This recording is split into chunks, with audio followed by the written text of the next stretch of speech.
तो हेलो दोस्तों, मैं पवन डावर, असिस्टेंट इंजीनियर MPPWD से पुनः आप लोगों के सामने उपस्थित हुआ हूँ एक नवीन वीडियो के साथ। और आज हम बात कर रहे हैं सब इंजीनियर की सैलरी की।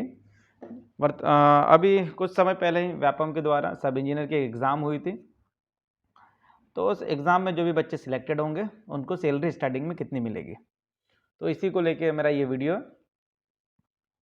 तो आज का वीडियो शुरुआत करने से पहले आप सभी से मेरा विशेष आग्रह है कि मेरा यूट्यूब चैनल है उसको ज़्यादा से ज़्यादा लाइक करें, शेयर करें और सब्सक्राइब करना ना भूलें।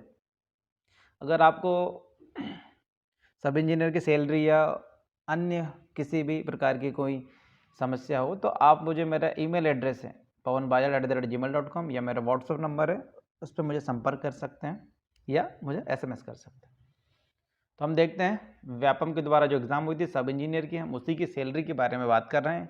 ये नोटिफिकेशन था, नोटिफिकेशन में से मैंने कुछ स्क्रीनशॉट लिया और यहाँ पे आपको दिख रहा होगा सब इंजीनियर की जो सैलरी का जो स्टार्टिंग है कितना है, 32,800 से जो सैलरी मिलेगी 1,03,600 रुपये तक की सैलरी है। स्टार्टिंग सैलरी कहाँ से, 32,800 से एंडिंग सैलरी है वो 1,03,600 के। अब हम देखते हैं कि सैलरी आखिर में मिलेगी कितनी।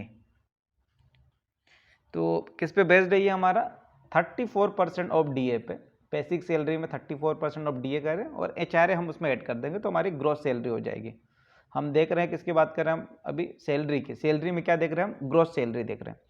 तो नोटिफिकेशन में जो दे रखा है तो बेसिक पे हमारा कितना है, बेसिक पे दे रखा था 32,800 से 1,03,600 के बीच में। तो हमारा जो स्टार्टिंग है उसी को हम मान के चलेंगे, जब स्टार्टिंग में आपकी ज्वाइनिंग होगी वो रिटायरमेंट से पहले की है वो, कि लास्ट तक आपकी सैलरी इतनी जाएगी। तो स्टार्टिंग जो सैलरी थी हमारी 32,800 थी। इसमें DA देके, DA हमारा जो होता है क्या होता है, डियरनेस अलाउंस होता है, जो कि वर्तमान में 34% है हमारा किसका, बेसिक पे का।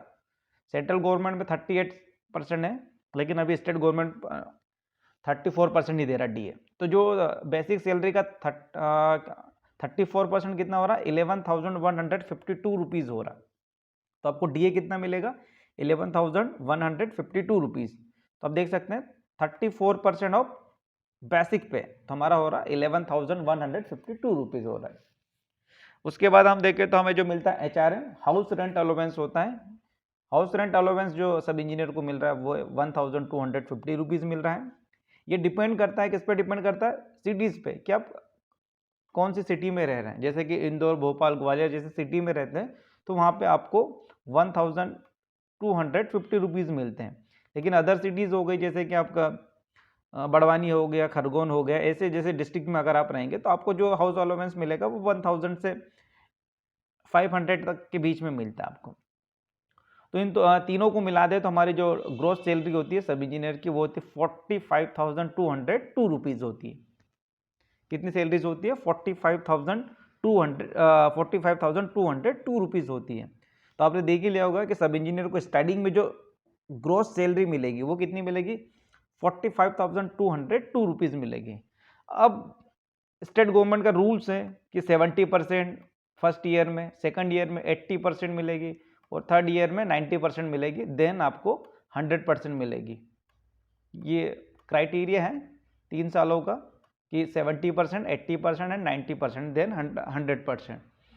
तो आपके नोटिफिकेशन में कहीं पे भी ये जारी किया गया है कि 70% आपको स्टार्टिंग में मिलेगी या 80% मिलेगी कि 100% ही मिलेगी।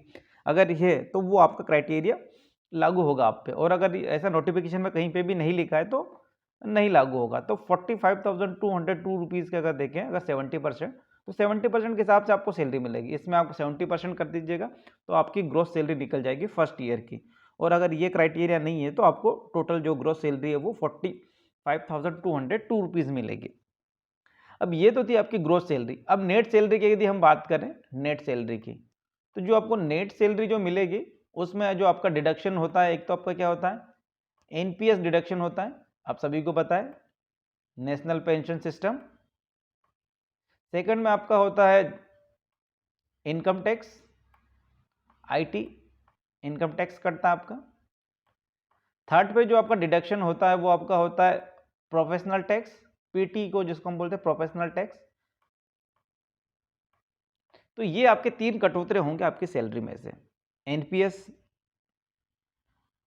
और उसके बाद आईटी इनकम टैक्स, देन आपका होता है प्रोफेशनल टैक्स। ये 3 कटौतरे होंगे आपके, और इन ग्रोस सैलरी में से जब ये 3 कटौतरे हो जाते हैं तो अब वो आपकी होती है नेट सैलरी।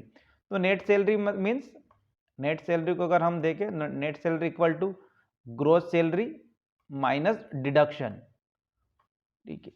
तो ये होगा आपकी जो नेट सैलरी आपकी होगी वो ग्रोस सैलरी माइनस डिडक्शन होगा। अब डिडक्शन कितना करता है गवर्नमेंट, वो डिपेंड करता है कि एनपीएस में कितना काट रहा है आपका, आईटी आपसे काट रहा है कि नहीं काट रहा है, प्रोफेशनल टैक्स कितना काट रहे हैं, तो ये उस पर डिपेंड करेगा। लेकिन आपकी अगर ग्रोस सैलरी देखें तो 45,202 रुपीज़ हो रही है।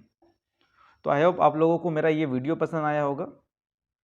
जाने से पहले आप सभी से मेरा विशेष आग्रह है कि मेरा यूट्यूब चैनल है उसको लाइक करें, शेयर करें और सब्सक्राइब करना ना भूलें। अगर सब इंजीनियर संबंधित और भी आप लोगों की कोई क्वेरीज हो तो आप मेरे इस वीडियो हमें मुझे मैसेज करके लिख सकते हैं, ताकि मैं ऐसे पॉइंट हो जिनको मैं कवर ना कर पाया हूँ तो उनको भी नेक्स्ट वीडियो में कवर कर सकूँ। आज के लिए थैंक यू।